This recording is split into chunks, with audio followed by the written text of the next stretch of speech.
नमो भगवते वासुदेवाय नमः। आप सभी पर भगवान विष्णु की कृपा सर्वदा बनी रहे। दोस्तों, आज की इस वीडियो में हम बताएंगे कि जहाँ बैठते थे कथावाचक उसे क्यों कहते हैं व्यासपीठ। कम लोगों को ही पता है इसकी वजह।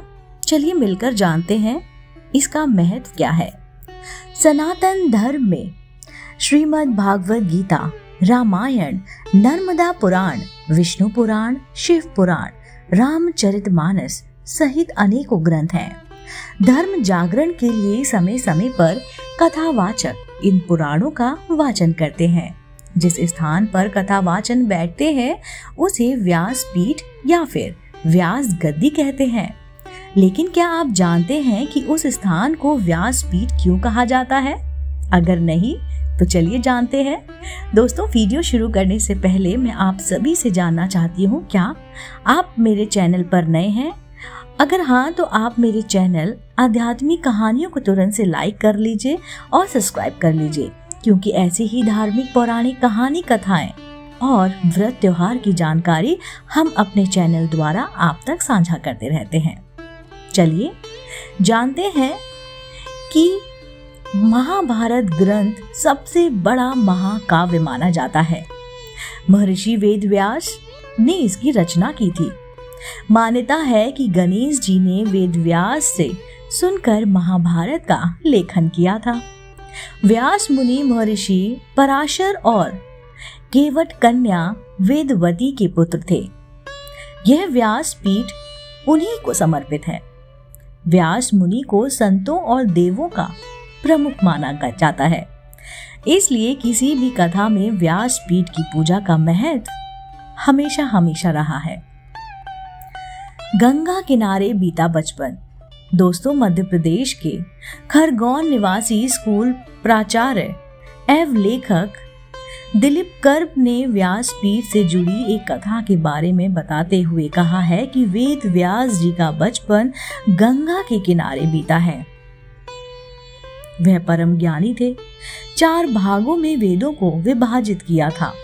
महाभारत की रचना की थी। एक बार की बात है, एक बार बात उठी कि संतों और देवों का प्रमुख किसे बनाया जाए। तब नारद जी ने महर्षि वेदव्यास जी का नाम सुझाया। नारद जी ने कहा कि वेद व्यास में पराशर मुनि के गुण हैं, केवट कन्या के वो पुत्र हैं, इसलिए उन्हें प्रमुख बनाया जाना उचित रहेगा। इसके बाद व्यास मुनि को संतों और देवों के प्रमुख पद पर बिठा दिया गया। वर्तमान में जिसने भी साधु संत कथावाचन है, वह जिस पीठ पर बैठकर कथा करते हैं उसे व्यासपीठ या फिर व्यास गद्दी कहते हैं। उपासना से प्रसन्न हुई थी नर्मदा। जी हाँ दोस्तों, मंडला में नर्मदा नदी के किनारे महर्षि वेद व्यास जी का आश्रम है। बताया जाता है कि उन्हें यज्ञ करना था। सभी संतों को आमंत्रित किया गया। उनका आश्रम दक्षिण तट पर था और संत उत्तर तट पर खड़े थे। ऐसे में दक्षिण तट पर पूजा नहीं हो सकती थी। तब व्यास मुनि ने नर्मदा की उपासना की, जिससे प्रसन्न होकर नर्मदा प्रकट हुई और अपनी दिशा बदल ली। आश्रम उत्तर तट हो गया। नर्मदा के मानचित्र में आज भी नर्मदा मंडला के पास घुमावदार नजर आता है। दोस्तों, थी ना ये रोचक जानकारी। उम्मीद करती हूँ आपको यह जानकारी काफी फायदेमंद लगी होगी।